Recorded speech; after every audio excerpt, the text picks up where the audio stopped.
Assalamualaikum warahmatullahi wabarakatuh. Selamat pagi pemirsa Trans 7. Khazanah Ensiklopedia Islam Dunia pagi ini kembali hadir ke hadapan Anda. Semoga pagi ini kita berada dalam lindungan dan hidayah Allah Subhanahu wa taala. Idul Ghadir menjadi perayaan yang istimewa bagi kaum Syiah, tak terkecuali di Indonesia. Kaum Syiah di Indonesia kini makin berani menggelar berbagai penghelatan akbar, terutama untuk merayakan Idul Ghadir. Inilah hari saat malaikat Jibril turun menyampaikan wahyu kepada Rasulullah untuk menunjuk Ali bin Abi Thalib sebagai khalifah pengganti kepemimpinan sepeninggal beliau. Peristiwa ini terjadi pada 18 Zulhijjah di kebun Ghadir Khum. Idul Ghadir menjadi hari raya yang penting bagi kaum Syiah karena telah mengukuhkan pengangkatan Ali bin Abi Thalib sebagai khalifah, sekaligus membatalkan kekhalifahan Abu Bakar, Umar bin Khattab, dan Utsman bin Affan. Karena mereka sesungguhnya telah merampas hak kepemimpinan yang harus diserahkan kepada Ali bin Abi Thalib. Pada hari Idul Ghadir, umat Syiah dianjurkan untuk berpuasa dan sholat 2 rakaat, kemudian membaca doa khusus. Inilah petikan doa seperti yang dipublikasikan sebuah situs milik Syiah. Ya Tuhan kami, sesungguhnya kami dengan anugerah dan lutuf-Mu telah menerima utusan-Mu, mengikuti Rasul, mempercayai pemimpin kaum mukminin dan mengkafirkan taghut. Maka jagalah iman dan wilayah kami, kumpulkan kami bersama imam-imam kami. Sesungguhnya kami mengimani dan meyakini mereka, tunduk kepada mereka, beriman kepada lahir, batin, kehadiran, kegaiban, kematian, dan kehidupan mereka. Dan kami merelakan mereka sebagai imam, pemimpin, dan tuan. Dan cukuplah mereka bagi kami sebagai perantara menuju Allah tanpa makhluk yang lain. Kami tidak menginginkan ganti mereka. Kami tidak akan menjadikan kawan selain mereka. Kami mensucikan diri di hadapan Allah dari musuh mereka, dari jin dan manusia, dari awal sampai akhir. Kami mengkafirkan taghut, musuh-musuh mereka, penyembah 4 berhala, dan manusia dari awal sampai akhir. Ya Allah, sesungguhnya kami bersaksi kepadamu bahwasanya kami menganut agama yang dianut oleh Muhammad dan keluarga Muhammad. Siapakah yang dimaksud dengan taghut dan 4 berhala dalam doa Idul Ghadir? Dalam berbagai kitab Syiah, Abu Bakar Siddiq, Umar bin Khattab dijuluki Al-Jibr dan At-Taghut. Julukan keji lainnya Haman dan Fir'aun. Muhammad bin Ya'qub Al-Qulaini dalam kitabnya Al-Usul min Al-Kafi, kitab Al-Hujjah, menukilkan sebuah riwayat yang disandarkan kepada Abu Abdullah. 3 orang yang tidak akan diajak bicara oleh Allah pada hari kiamat, tidak akan disucikan, dan bagi mereka azab yang pedih. Orang yang mengaku berhak imamah dari Allah yang bukan haknya, dan orang yang menentang imamah dari Allah, dan orang yang meyakini bahwa mereka berdua, Abu Bakar dan Umar, termasuk orang Islam. Demikian pula Al-Kaf'ami dalam kitabnya Al-Misbah menyebutkan doa yang berisi laknat terhadap Abu Bakar dan Umar yang dinamakan dengan doa Sanamai Quraisy, yang artinya doa laknat atas 2 berhala Quraisy. Dia mengklaim doanya berasal dari Ali bin Abi Thalib. Ya Allah, limpahkanlah salawat untuk Muhammad dan keluarga Muhammad, dan laknatlah 2 berhala Quraisy, dan kedua jib dan taghutnya, kedua tukang dustanya, dan kedua putrinya yang telah menyelisihi perintahmu dan mengingkari wahyumu. Yang dimaksud dengan kedua putri, Abu Bakar dan Umar bin Khattab adalah Aisyah dan Hafsah, keduanya istri Rasulullah. Inilah doa kaum Syiah, tidak hanya menistakan sahabat utama Nabi, juga istri Nabi yang termasuk Ahlul Bait. Kebencian kepada sahabat Nabi dan istri Rasulullah juga sering dibacakan dalam doa kunut setiap sholat fardu. Menghancurkan Islam itu dari dalam dengan cara apa? Mengganti kacamata umat Islam dalam melihat Islam. Caranya bagaimana? Rubah cara pandang orang Islam melihat nabinya. Rubah cara umat Islam memandang kitab sucinya. Nah, cara paling efektif untuk merusak Islamnya orang Islam, bagaimana caranya agar informasi dari Rasulullah itu tidak sampai ke umatnya, adalah dengan merusak keluarganya dan merusak sahabatnya. Setelah dirusak keluarga dan dirusak sahabat, ketika umat sudah benci kepada Ahlul Bait, umat sudah benci kepada sahabat, maka orang-orang ini akan mengambil agama dari mana? Dari orang yang mereka sodorkan. Di saat umat Islam dunia begitu menghormati jasa besar Umar bin Khattab, kaum Syiah justru mengeluh-elukan pembunuh Umar bin Khattab, Abu Lu'lu'ah, yang penganut Majusi dan menganggapnya sebagai pahlawan. Abu Lu'lu'ah meskipun dieksekusi mati dan dimakamkan di Madinah, makam simboliknya sengaja dibangun di Bandar Qasan, Iran, dan banyak diziarahi oleh kaum Syiah, bahkan dianugerahi gelar Baba Syuja'uddin yang artinya Bapak Sang Pemberani. Makam simbolik Abu Lu'lu'ah sudah lama diprotes oleh umat Islam. Pada tahun 2007, makam ini pernah disegel oleh pemimpin tertinggi Iran, Ali Khamenei, karena dijadikan tempat berkumpulnya kelompok Syiah radikal untuk merayakan hari terbunuhnya Umar bin Khattab. Namun hingga kini, makam simbolik Abu Lu'lu'ah tak pernah sepi dari para penziarah.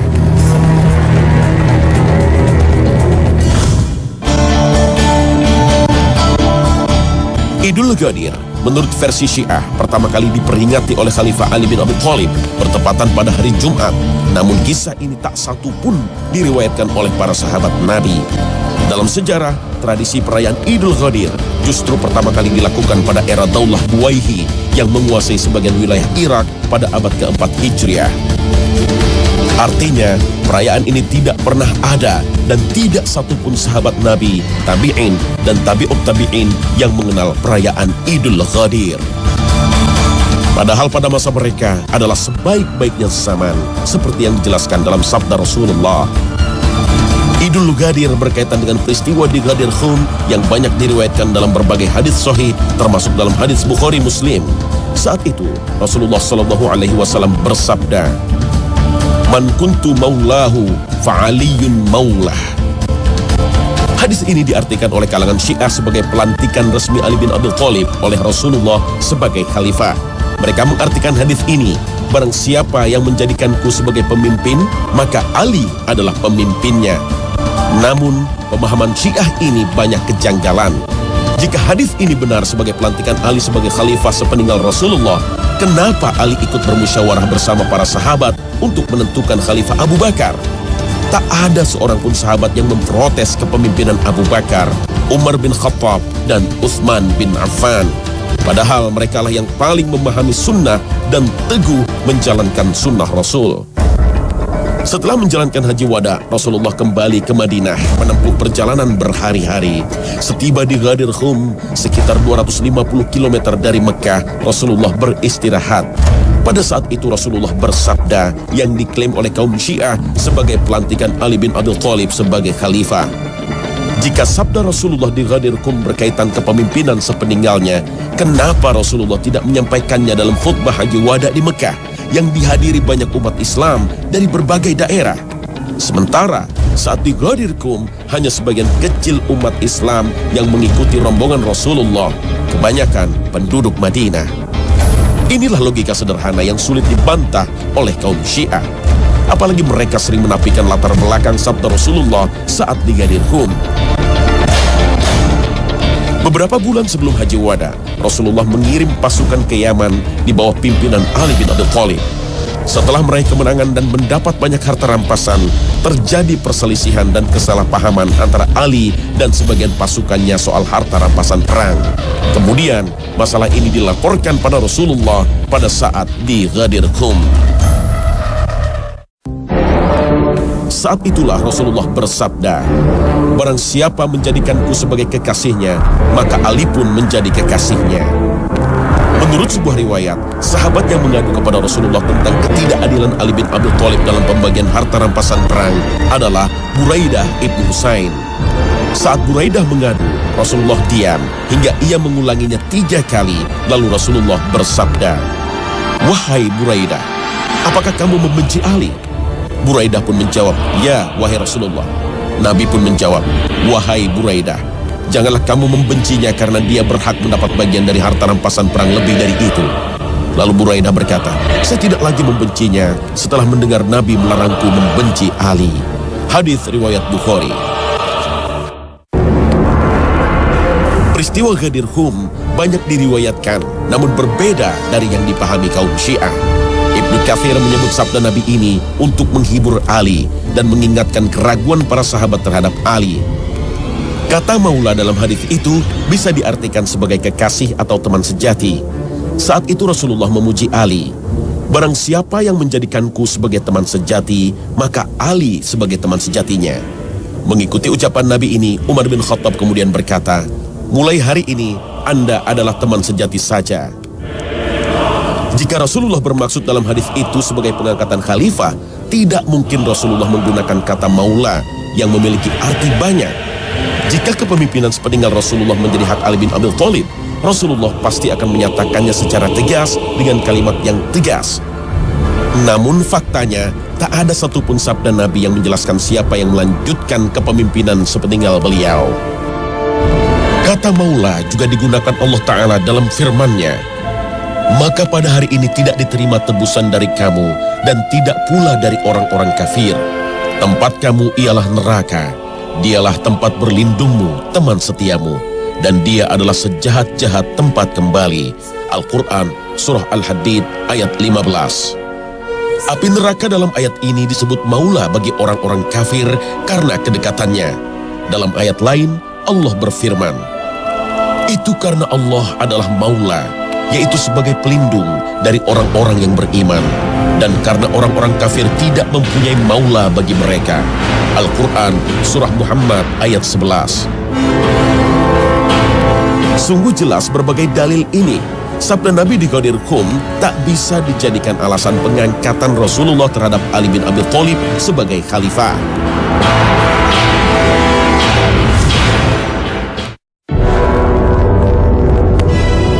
Berbagai dalil kuat yang dijelaskan para ulama Sunni tetap tak bisa diterima oleh kaum Syiah. Bagi mereka, Nabi Muhammad telah memilih penggantinya, yaitu Imam Ali bin Abi Thalib, kemudian dilanjutkan oleh keturunannya yang disebut Ahlul Bait.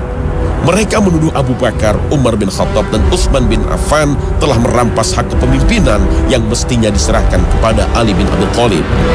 Selain hadis Nabi di Ghadir Hum, para ulama Syiah seperti Al-Bahrani dalam kitab tafsirnya Al-Burhan fi Tafsir Al-Quran atau At-Taba'i dalam Tafsir Al-Mizan memperkuat hak imamah yang harus dipegang Ali bin Abi Thalib dan keturunannya dengan menafsirkan ayat 55 dalam Al-Maidah.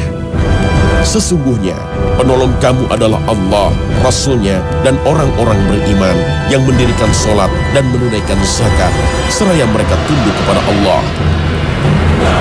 Menurut kaum Syiah, ayat ini diturunkan secara khusus untuk Ali bin Abi Thalib dan keturunannya. Karena itulah mereka mengkafirkan banyak sahabat Nabi, terutama Khalifah Rasyidin. Padahal Ali bin Abi Thalib sendiri pernah berkhutbah di Kufah, seperti ditulis dalam Al-Bidayah wan Nihayah karya Ibnu Katsir. Wahai sekalian manusia, sesungguhnya sebaik-baik umat setelah Rasulnya adalah Abu Bakar, kemudian Umar, dan bila mau aku akan sebutkan yang ketiganya. Lalu beliau turun dari mimbar seraya mengatakan, kemudian Utsman, kemudian Utsman. Dalam keyakinan Syiah, kedudukan para imam lebih tinggi dari para nabi dan malaikat, seperti ditulis Al-Khumaini dalam kitabnya Al-Hukumah Al-Islamiyah, bahwasanya kedudukan imam tersebut tidak bisa dicapai malaikat yang dekat dengan Allah dan tidak pula bisa dicapai seorang nabi yang diutus sekalipun. Para imam memiliki sifat maksum atau terbebas dari dosa, seperti ditulis Muhammad Ar-Rayyi As-Sahri dalam Mizanul Hikmah. Dia adalah seorang yang maksum dari seluruh dosa, baik dosa kecil maupun besar, tidak tergelincir di dalam berfatwa, tidak salah dalam menjawab, tidak lalai dan lupa, serta tidak lengah dengan satu perkara dunia pun. Para imam diyakini oleh kaum Syiah mengetahui perkara gaib. Seluruh perbendaharaan langit dan bumi diperlihatkan kepada mereka, dan mereka pun mengetahui apa yang terjadi dan akan terjadi sampai hari kiamat.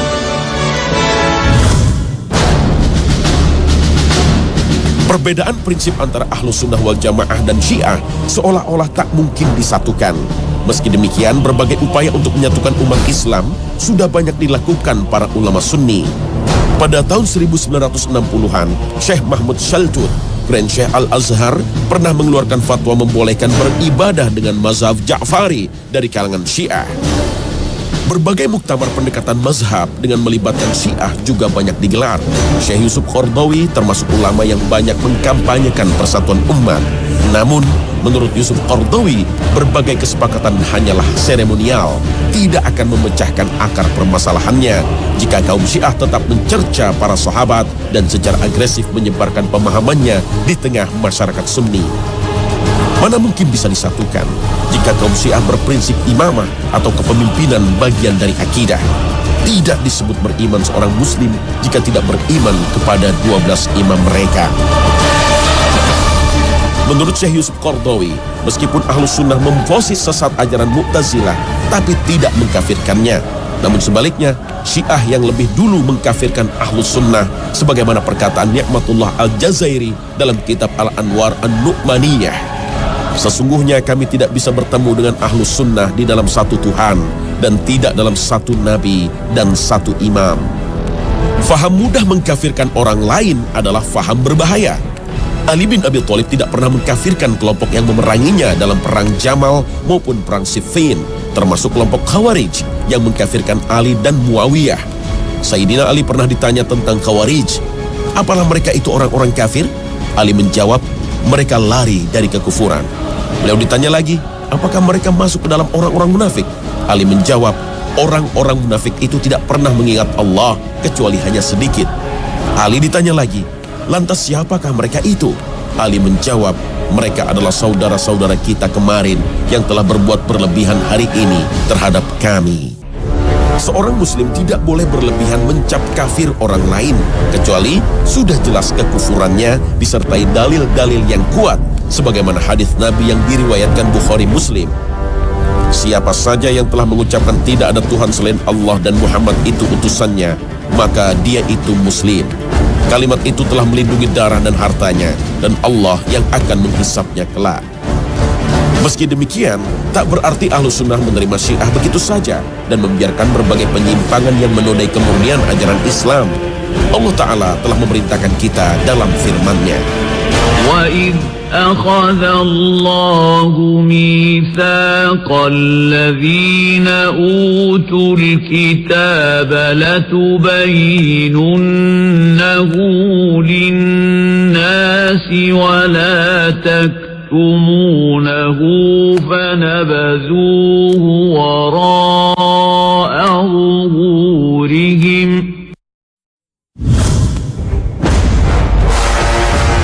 Antara Sunni dan Syiah tidak hanya berbeda dalam bidang fikih, tapi berbeda secara akidah. Para ulama sudah lama mengingatkan bahaya ajaran Syiah. Hadratus Syekh Hashim Asy'ari, pendiri Nahdlatul Ulama, dalam Muqaddimah Qanun Asasi li Jami'iyah Nahdlatul Ulama mengatakan, di zaman akhir ini tidak ada mazhab yang memenuhi persyaratan kecuali mazhab yang empat: Hanafi, Maliki, Syafi'i, dan Hambali. Adapun mazhab yang lain seperti mazhab Syiah Imamiyah dan Syiah Zaidiyah adalah ahli bid'ah, sehingga pendapat-pendapatnya tidak boleh diikuti. Syiah juga hanya menerima hadis dari jalur Ahlul Bait. Akibatnya, ribuan hadis sahih walaupun diriwayatkan Bukhari Muslim ditolak oleh mereka. Karena kebencian terhadap para sahabat Nabi, kaum Syiah biasa menyebarkan hadis-hadis palsu untuk memperkuat doktrin dan ajarannya. Berdasar riwayat yang mereka karang sendiri, Al-Quran yang kita pegang saat ini sudah mengalami perubahan.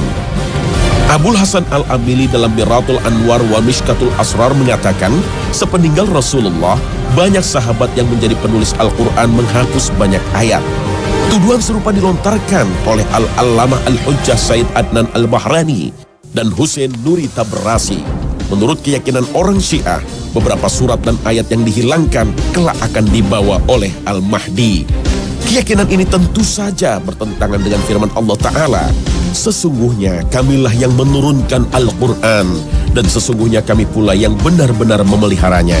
Al-Quran Surah Al-Hijr ayat 9. Berbagai penyimpangan lainnya banyak kita temukan dalam ajaran Syiah, seperti kawin mut'ah yang tidak ada bedanya dengan pelacuran.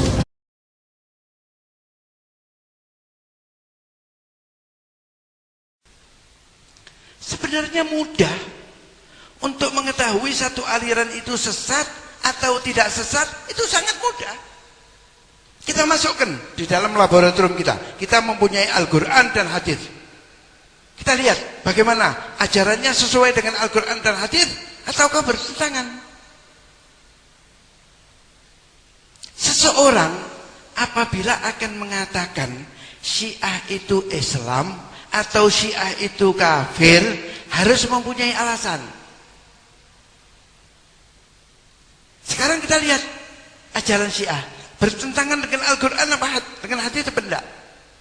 Kalau ajarannya bertentangan dengan Al-Quran dan hadis, keluar dari Islam. Kalau ajarannya sesuai sama, tidak bertentangan dengan Al-Quran dan hadis, maka dia Islam. Sekarang kita lihat bagaimana ajaran Syiah. Ternyata setelah kita pelajari, banyak dari ajaran-ajaran Syiah yang bertentangan dengan Al-Quran dan hadis. Sebagai contoh, sikap mereka terhadap para sahabat. Mereka itu berkeyakinan bahwa para sahabat setelah Rasulullah SAW wafat, mereka menjadi murtad semuanya. Tinggal beberapa orang saja yang bisa dihitung dengan jari. Lainnya murtad. Abu Bakar finnar, Umar finnar. Inilah ajaran Syiah. Padahal Allah di dalam Al-Quran menurunkan beberapa ayat yang isinya memuji, membela, mencintai para sahabat, serta janji Allah untuk memasukkan surganya. Allah ridho kepada mereka dan mereka ridho kepada Allah. Dengan demikian bagaimana? Berarti ajaran Syiah bertentangan dengan Al-Quran dan hadis. Jelasnya mereka menolak kalamullah. Sedang orang yang menolak kalamullah tidak diragukan lagi kufurannya. Contoh yang lain. Orang-orang Syiah, Allah begini, Allah menurunkan di dalam Al-Quran dalam surat An-Nur beberapa ayat yang isinya pembelaan Allah terhadap tuduhan-tuduhan orang munafikin saat itu yang menuduh beliau Siti Aisyah telah berbuat serong. Sedang ajaran Syiah, mereka mengatakan bahwa Siti Aisyah telah berbuat serong. Allah membela Siti Aisyah, menolak tuduhan orang-orang munafikin mengenai tuduhannya bahwa Siti Aisyah telah berbuat serong. Namun orang-orang Syiah tetap mengatakan bahwa Siti Aisyah telah berbuat serong. Dengan demikian ajaran Syiah juga bertentangan dengan Al-Quranul Karim. Jelasnya mereka menolak kalamullah, sedang orang yang menolak kalamullah tidak diragukan lagi kekufurannya. Kemudian keyakinan mereka mengenai Al-Quran, bahwa mereka berkeyakinan bahwa Al-Quran yang ada sekarang ini dan dibaca oleh muslimin di seluruh dunia, menurut mereka sudah tidak orisinil lagi, sudah muharraf, sudah dirubah oleh para sahabat. Ada ayat-ayat yang dikeluarkan dan ada ayat-ayat yang ditambahkan. Para sahabat Sayyidina Abu Bakar, Sayyidina Umar dan lain-lain dituduh telah mengurangi isi Al-Quran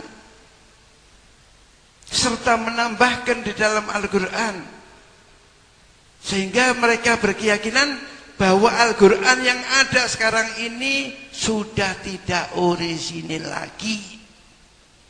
Padahal Allah telah menurunkan di dalam Al-Quranul Karim, di mana Allah Subhanahu wa taala telah berfirman, inna nahnu nazzalna dzikra wa inna lahu lahafidun.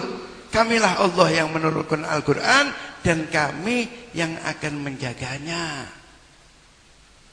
Allah akan menjaga. Orang-orang Syiah mengatakan enggak, Al-Quran ini sudah dirubah. Ini semua adalah keyakinan orang-orang Syiah yang bertentangan dengan Al-Qur'anul Karim, sehingga para ulama dengan tegas mengatakan bahwa ajaran Syiah telah keluar dari Islam, kafir. Ma'asyiral hadirin wal hadirat rahimakumullah, sebenarnya banyak yang membuat ajaran-ajaran Syiah ini keluar dari Islam. Di antaranya adalah keyakinan mereka yang mendudukkan imam-imam mereka di atas para rasul.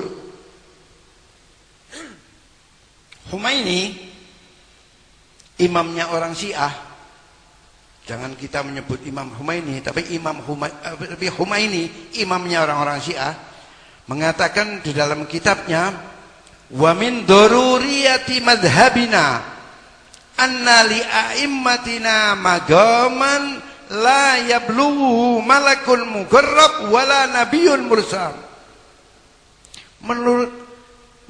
Merupakan kewajiban dari keyakinan kami, dari mazhab kami, kata Khomeini, bahwa para imam-imam kami mempunyai kedudukan yang tidak bisa dicapai oleh para rasul dan malaikatul muqarrabin. Keyakinan yang demikian ini di kita umat Islam, kalau ada orang berkeyakinan ada seseorang mempunyai kedudukan lebih tinggi dari rasul, maka orang tersebut kafir. Ini diantara keyakinan demikian ini yang membuat para ulama mengatakan bahwa ajaran Syiah telah keluar dari Islam. Di samping itu, perbedaan kita dengan mereka, perbedaan kita dengan kita umat Islam Indonesia Ahlus Sunnah wal Jamaah dengan Syiah, itu di samping di dalam masalah furu', di dalam usul, di mana rukun Islam kita berbeda dengan rukun Islamnya Syiah, rukun imannya Syiah berbeda dengan rukun iman kita. Kalau rukun iman kita antum minna billah wa malaikatihi wa kutubihi wa rusulihi wa bil yaumil akhir wa bil qadari khairihi wa syarrihi min Allah Ta'ala, maka mereka mempunyai rukun iman 5, kita 6, mereka 5. At-tauhid, an-nubuwah, al-imamah, al-adl, al-ma'ad. Konsekuensi dari perbedaan rukun iman ini, maka mereka menganggap kita kafir, dan sebaliknya kita juga menganggap mereka kafir. Ini konsekuensi dari perbedaan rukun iman. Kita dengan orang Kristen berbeda rukun iman, mereka menganggap kita kafir, dan sebaliknya. Itulah beberapa masalah. Kemudian rukun Islamnya, kalau kita ada syahadatain, as-shalah, as-shaum, az-zakah, al-hajj, mereka tidak ada syahadatain.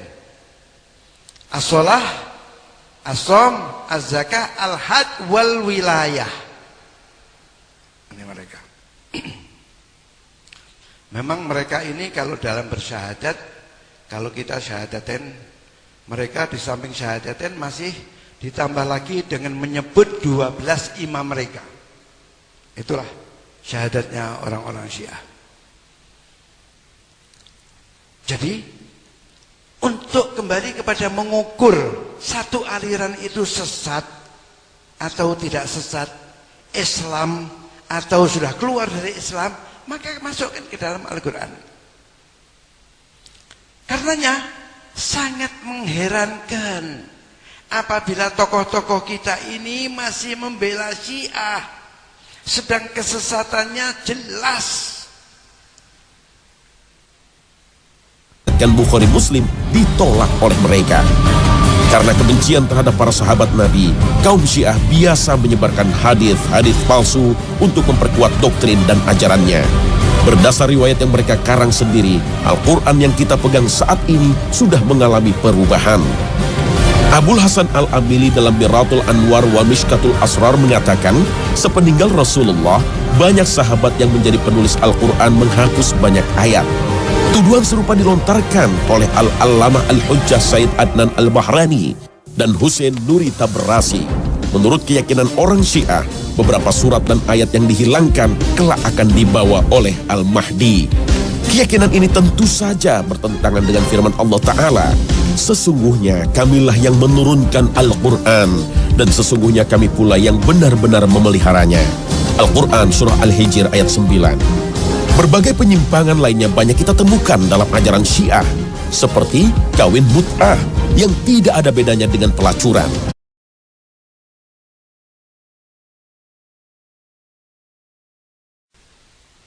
Sebenarnya mudah untuk mengetahui satu aliran itu sesat atau tidak sesat, itu sangat mudah. Kita masukkan di dalam laboratorium kita. Kita mempunyai Al-Quran dan hadis. Kita lihat bagaimana ajarannya sesuai dengan Al-Quran dan hadis ataukah bertentangan. Seseorang apabila akan mengatakan Syiah itu Islam atau Syiah itu kafir, harus mempunyai alasan. Sekarang kita lihat ajaran Syiah bertentangan dengan Al-Quran apa dengan hadis atau tidak? Kalau ajarannya bertentangan dengan Al-Quran dan hadis, keluar dari Islam. Kalau ajarannya sesuai sama, tidak bertentangan dengan Al-Quran dan hadis, maka dia Islam. Sekarang kita lihat bagaimana ajaran Syiah. Ternyata setelah kita pelajari, banyak dari ajaran-ajaran Syiah yang bertentangan dengan Al-Quran dan hadis. Sebagai contoh, sikap mereka terhadap para sahabat. Mereka itu berkeyakinan bahwa para sahabat setelah Rasulullah SAW wafat, mereka menjadi murtad semuanya. Tinggal beberapa orang saja yang bisa dihitung dengan jari. Lainnya murtad. Abu Bakar finnar, Umar finnar. Inilah ajaran Syiah. Padahal Allah di dalam Al-Quran menurunkan beberapa ayat yang isinya memuji, membela, mencintai para sahabat, serta janji Allah untuk memasukkan surganya. Allah ridho kepada mereka dan mereka ridho kepada Allah. Dengan demikian bagaimana? Berarti ajaran Syiah bertentangan dengan Al-Quran dan hadis. Jelasnya mereka menolak kalamullah, sedang orang yang menolak kalamullah tidak diragukan lagi kufurannya. Contoh yang lain, orang-orang Syiah, Allah begini, Allah menurunkan di dalam Al-Quran dalam surat An-Nur beberapa ayat yang isinya pembelaan Allah terhadap tuduhan-tuduhan orang munafikin saat itu yang menuduh beliau Siti Aisyah telah berbuat serong. Sedang ajaran Syiah, mereka mengatakan bahwa Siti Aisyah telah berbuat serong. Allah membela Siti Aisyah, menolak tuduhan orang-orang munafikin mengenai tuduhannya bahwa Siti Aisyah telah berbuat serong. Namun orang-orang Syiah tetap mengatakan bahwa Siti Aisyah telah berbuat serong. Dengan demikian ajaran Syiah juga bertentangan dengan Al-Quranul Karim. Jelasnya mereka menolak kalamullah, sedang orang yang menolak kalamullah tidak diragukan lagi kekufurannya.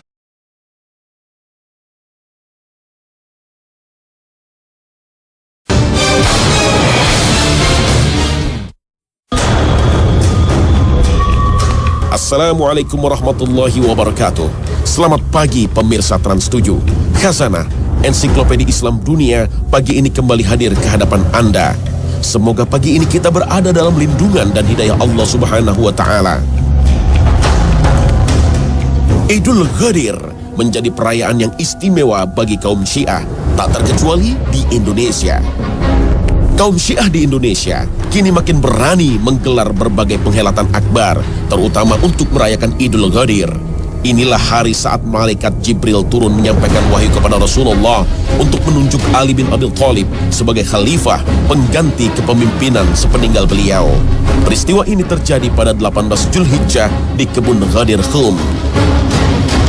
Idul Ghadir menjadi hari raya yang penting bagi kaum Syiah karena telah mengukuhkan pengangkatan Ali bin Abi Thalib sebagai khalifah, sekaligus membatalkan kekhalifahan Abu Bakar, Umar bin Khattab, dan Utsman bin Affan. Karena mereka sesungguhnya telah merampas hak kepemimpinan yang harus diserahkan kepada Ali bin Abi Thalib. Pada hari Idul Ghadir, umat Syiah dianjurkan untuk berpuasa dan sholat 2 rakaat, kemudian membaca doa khusus. Inilah petikan doa seperti yang dipublikasikan sebuah situs milik Syiah. Ya Tuhan kami, sesungguhnya kami dengan anugerah dan lutuf-Mu telah menerima utusan-Mu, mengikuti Rasul, mempercayai pemimpin kaum mukminin dan mengkafirkan taghut. Maka jagalah iman dan wilayah kami, kumpulkan kami bersama imam-imam kami. Sesungguhnya kami mengimani dan meyakini mereka, tunduk kepada mereka, beriman kepada lahir, batin, kehadiran, kegaiban, kematian, dan kehidupan mereka. Dan kami merelakan mereka sebagai imam, pemimpin, dan tuan. Dan cukuplah mereka bagi kami sebagai perantara menuju Allah tanpa makhluk yang lain. Kami tidak menginginkan ganti mereka. Kami tidak akan menjadikan kawan selain mereka. Kami mensucikan diri di hadapan Allah dari musuh mereka, dari jin dan manusia, dari awal sampai akhir. Kami mengkafirkan taghut, musuh-musuh mereka, penyembah 4 berhala, dan manusia dari awal sampai akhir. Ya Allah, sesungguhnya kami bersaksi kepadamu bahwasanya kami menganut agama yang dianut oleh Muhammad dan keluarga Muhammad. Siapakah yang dimaksud dengan taghut dan 4 berhala dalam doa Idul Ghadir? Dalam berbagai kitab Syiah, Abu Bakar Siddiq, Umar bin Khattab dijuluki Al-Jib dan At-Taghut. Julukan keji lainnya Haman dan Fir'aun. Muhammad bin Ya'qub Al-Qulaini dalam kitabnya Al-Usul min Al-Kafi, kitab Al-Hujjah, menukilkan sebuah riwayat yang disandarkan kepada Abu Abdullah. 3 orang yang tidak akan diajak bicara oleh Allah pada hari kiamat, tidak akan disucikan, dan bagi mereka azab yang pedih. Orang yang mengaku berhak imamah dari Allah yang bukan haknya, dan orang yang menentang imamah dari Allah, dan orang yang meyakini bahwa mereka berdua, Abu Bakar dan Umar, termasuk orang Islam. Demikian pula Al-Kaf'ami dalam kitabnya Al-Misbah menyebutkan doa yang berisi laknat terhadap Abu Bakar dan Umar yang dinamakan dengan doa Sanamai Quraisy, yang artinya doa laknat atas 2 berhala Quraisy. Dia mengklaim doanya berasal dari Ali bin Abi Thalib. Ya Allah, limpahkanlah salawat untuk Muhammad dan keluarga Muhammad, dan laknatlah 2 berhala Quraisy, dan kedua jib dan taghutnya, kedua tukang dustanya, dan kedua putrinya yang telah menyelisihi perintahmu dan mengingkari wahyumu. Yang dimaksud dengan kedua putri, Abu Bakar dan Umar bin Khattab adalah Aisyah dan Hafsah, keduanya istri Rasulullah. Inilah doa kaum Syiah, tidak hanya menistakan sahabat utama Nabi, juga istri Nabi yang termasuk Ahlul Bait. Kebencian kepada sahabat Nabi dan istri Rasulullah juga sering dibacakan dalam doa kunut setiap sholat fardu. Menghancurkan Islam itu dari dalam dengan cara apa? Mengganti kacamata umat Islam dalam melihat Islam. Caranya bagaimana? Rubah cara pandang orang Islam melihat nabinya. Rubah cara umat Islam memandang kitab suci. Maka Ali pun menjadi kekasihnya. Menurut sebuah riwayat, sahabat yang mengadu kepada Rasulullah tentang ketidakadilan Ali bin Abi Thalib dalam pembagian harta rampasan perang adalah Buraidah ibnu Husain. Saat Buraidah mengadu, Rasulullah diam hingga ia mengulanginya 3 kali. Lalu Rasulullah bersabda, "Wahai Buraidah, apakah kamu membenci Ali?" Buraidah pun menjawab, "Ya, wahai Rasulullah." Nabi pun menjawab, "Wahai Buraidah, janganlah kamu membencinya karena dia berhak mendapat bagian dari harta rampasan perang lebih dari itu." Lalu Buraidah berkata, "Saya tidak lagi membencinya setelah mendengar Nabi melarangku membenci Ali." Hadis riwayat Bukhari. Peristiwa Ghadir Khum banyak diriwayatkan, namun berbeda dari yang dipahami kaum Syiah. Ibnu Katsir menyebut sabda Nabi ini untuk menghibur Ali dan mengingatkan keraguan para sahabat terhadap Ali. Kata maula dalam hadis itu bisa diartikan sebagai kekasih atau teman sejati. Saat itu Rasulullah memuji Ali. Barang siapa yang menjadikanku sebagai teman sejati, maka Ali sebagai teman sejatinya. Mengikuti ucapan Nabi ini, Umar bin Khattab kemudian berkata, mulai hari ini Anda adalah teman sejati saja. Jika Rasulullah bermaksud dalam hadis itu sebagai pengangkatan khalifah, tidak mungkin Rasulullah menggunakan kata maula yang memiliki arti banyak. Jika kepemimpinan sepeninggal Rasulullah menjadi hak Ali bin Abi Thalib, Rasulullah pasti akan menyatakannya secara tegas dengan kalimat yang tegas. Namun faktanya, tak ada satupun sabda Nabi yang menjelaskan siapa yang melanjutkan kepemimpinan sepeninggal beliau. Kata maula juga digunakan Allah Ta'ala dalam firman-Nya. Maka pada hari ini tidak diterima tebusan dari kamu dan tidak pula dari orang-orang kafir. Tempat kamu ialah neraka. Dialah tempat berlindungmu, teman setiamu. Dan dia adalah sejahat-jahat tempat kembali. Al-Quran, Surah Al-Hadid, ayat 15. Api neraka dalam ayat ini disebut maula bagi orang-orang kafir karena kedekatannya. Dalam ayat lain, Allah berfirman, itu karena Allah adalah maula, yaitu sebagai pelindung dari orang-orang yang beriman. Dan karena orang-orang kafir tidak mempunyai maula bagi mereka. Al-Quran, Surah Muhammad, ayat 11. Sungguh jelas berbagai dalil ini, sabda Nabi di Ghadir Khum tak bisa dijadikan alasan pengangkatan Rasulullah terhadap Ali bin Abi Thalib sebagai khalifah.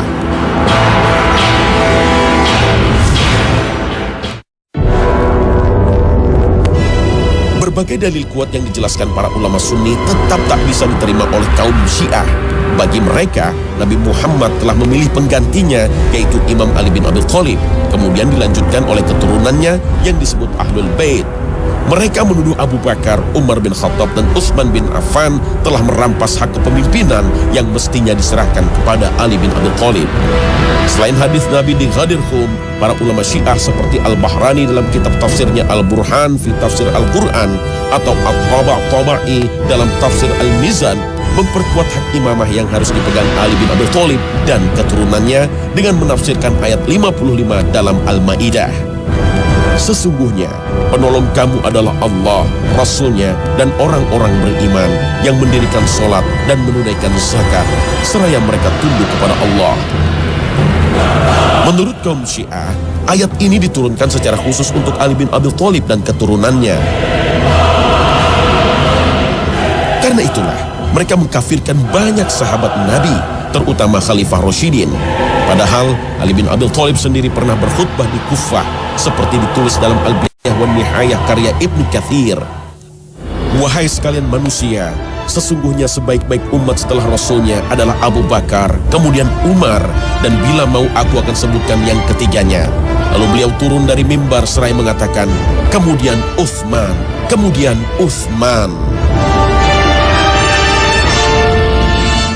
Dalam keyakinan Syiah, kedudukan para imam lebih tinggi dari para nabi dan malaikat, seperti ditulis Al-Khumaini dalam kitabnya Al-Hukumah Al-Islamiyah, bahwasanya kedudukan imam tersebut tidak bisa dicapai malaikat yang dekat dengan Allah dan tidak pula bisa dicapai seorang nabi yang diutus sekalipun. Ya. Nah, cara paling efektif untuk merusak Islamnya orang Islam, bagaimana caranya agar informasi dari Rasulullah itu tidak sampai ke umatnya, adalah dengan merusak keluarganya dan merusak sahabatnya. Setelah dirusak keluarga dan dirusak sahabat, ketika umat sudah benci kepada Ahlul Bait, umat sudah benci kepada sahabat, maka orang-orang ini akan mengambil agama dari mana? Dari orang yang mereka sodorkan. Di saat umat Islam dunia begitu menghormati jasa besar Umar bin Khattab, kaum Syiah justru mengeluk-elukan pembunuh Umar bin Khattab, Abu Lu'lu'ah, yang penganut Majusi dan menganggapnya sebagai pahlawan. Abu Lu'lu'ah meskipun dieksekusi mati dan dimakamkan di Madinah, makam simboliknya sengaja dibangun di Bandar Qasan, Iran, dan banyak diziarahi oleh kaum Syiah, bahkan dianugerahi gelar Baba Syuja'uddin yang artinya Bapak Sang Pemberani. Makam simbolik Abu Lu'lu'ah sudah lama diprotes oleh umat Islam. Pada tahun 2007, makam ini pernah disegel oleh pemimpin tertinggi Iran, Ali Khamenei, karena dijadikan tempat berkumpulnya kelompok Syiah radikal untuk merayakan hari terbunuhnya Umar bin Khattab. Namun hingga kini, makam simbolik Abu Lu'lu'ah tak pernah sepi dari para penziarah.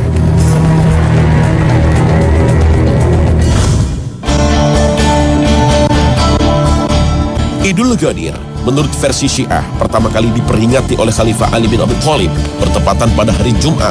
Namun kisah ini tak satu pun diriwayatkan oleh para sahabat Nabi. Dalam sejarah, tradisi perayaan Idul Ghadir justru pertama kali dilakukan pada era Daulah Buwayhi yang menguasai sebagian wilayah Irak pada abad keempat Hijriah. Artinya, perayaan ini tidak pernah ada dan tidak satupun sahabat Nabi, tabi'in, dan tabi'ut tabi'in yang mengenal perayaan Idul Ghadir. Padahal pada masa mereka adalah sebaik-baiknya zaman, seperti yang dijelaskan dalam sabda Rasulullah. Idul Ghadir berkaitan dengan peristiwa di Ghadir Khum yang banyak diriwayatkan dalam berbagai hadis sahih, termasuk dalam hadis Bukhari Muslim. Saat itu, Rasulullah SAW bersabda, "Man kuntu maulahu fa'aliyun maulah." Hadis ini diartikan oleh kalangan Syiah sebagai pelantikan resmi Ali bin Abi Thalib oleh Rasulullah sebagai khalifah. Mereka mengartikan hadis ini, barang siapa yang menjadikanku sebagai pemimpin, maka Ali adalah pemimpinnya. Namun, pemahaman Syiah ini banyak kejanggalan. Jika hadis ini benar sebagai pelantikan Ali sebagai khalifah sepeninggal Rasulullah, kenapa Ali ikut bermusyawarah bersama para sahabat untuk menentukan Khalifah Abu Bakar? Tak ada seorang pun sahabat yang memprotes kepemimpinan Abu Bakar, Umar bin Khattab, dan Utsman bin Affan. Padahal merekalah yang paling memahami sunnah dan teguh menjalankan sunnah Rasul. Setelah menjalankan haji wada, Rasulullah kembali ke Madinah menempuh perjalanan berhari-hari. Setiba di Ghadir Khum, sekitar 250 km dari Mekah, Rasulullah beristirahat. Pada saat itu Rasulullah bersabda yang diklaim oleh kaum Syiah sebagai pelantikan Ali bin Abi Thalib sebagai khalifah. Jika sabda Rasulullah di Ghadir Khum berkaitan kepemimpinan sepeninggalnya, kenapa Rasulullah tidak menyampaikannya dalam khutbah haji wada di Mekah yang dihadiri banyak umat Islam dari berbagai daerah? Sementara saat di Ghadir Khum hanya sebagian kecil umat Islam yang mengikuti rombongan Rasulullah, kebanyakan penduduk Madinah. Inilah logika sederhana yang sulit dibantah oleh kaum Syiah. Apalagi mereka sering menafikan latar belakang sabda Rasulullah saat di Ghadir Khum. Beberapa bulan sebelum Haji Wada, Rasulullah mengirim pasukan ke Yaman di bawah pimpinan Ali bin Abi Thalib. Setelah meraih kemenangan dan mendapat banyak harta rampasan, terjadi perselisihan dan kesalahpahaman antara Ali dan sebagian pasukannya soal harta rampasan perang. Kemudian, masalah ini dilaporkan pada Rasulullah pada saat di Ghadir Khum. Saat itulah Rasulullah bersabda, "Barang siapa menjadikanku sebagai kekasihnya." Para imam memiliki sifat maksum atau terbebas dari dosa, seperti ditulis Muhammad Ar-Rayi As-Sahri dalam Mizanul Hikmah. Dia adalah seorang yang maksum dari seluruh dosa, baik dosa kecil maupun besar, tidak tergelincir di dalam berfatwa, tidak salah dalam menjawab, tidak lalai dan lupa, serta tidak lengah dengan satu perkara dunia pun. Para imam diyakini oleh kaum Syiah mengetahui perkara gaib. Seluruh perbendaharaan langit dan bumi diperlihatkan kepada mereka, dan mereka pun mengetahui apa yang terjadi dan akan terjadi sampai hari kiamat.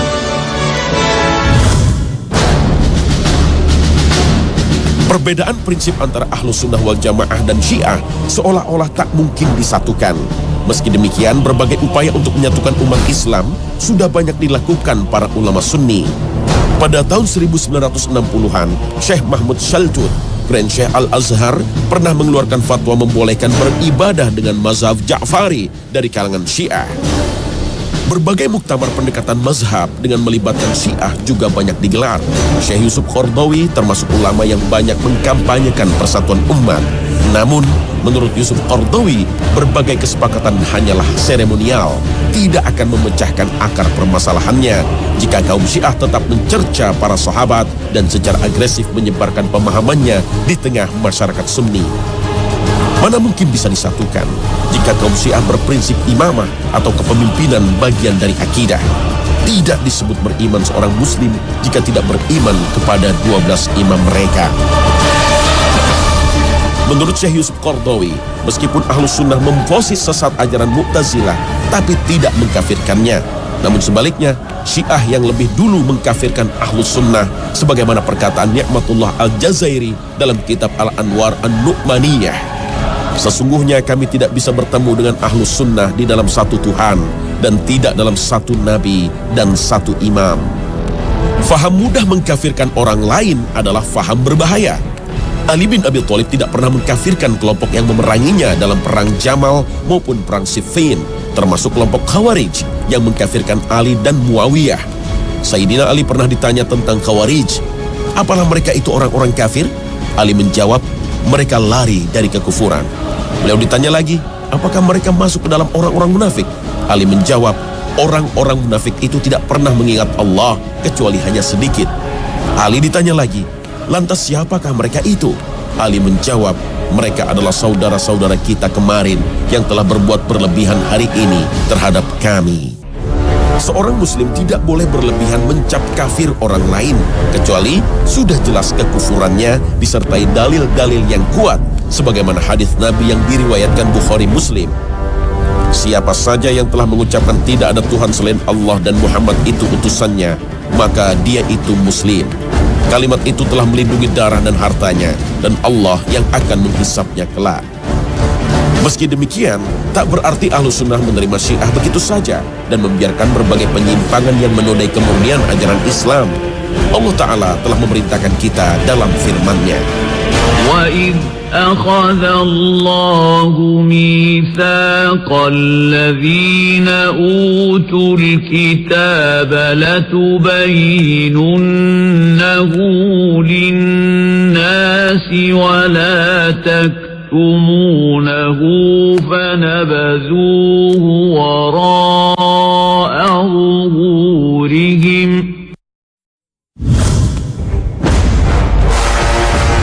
Antara Sunni dan Syiah tidak hanya berbeda dalam bidang fikih, tapi berbeda secara akidah. Para ulama sudah lama mengingatkan bahaya ajaran Syiah. Hadratus Syekh Hashim Asy'ari, pendiri Nahdlatul Ulama, dalam Muqaddimah Qanun Asasi li Jami'iyah Nahdlatul Ulama mengatakan, di zaman akhir ini tidak ada mazhab yang memenuhi persyaratan kecuali mazhab yang 4, Hanafi, Maliki, Syafi'i, dan Hambali. Adapun mazhab yang lain seperti mazhab Syiah Imamiyah dan Syiah Zaidiyah adalah ahli bid'ah, sehingga pendapat-pendapatnya tidak boleh diikuti.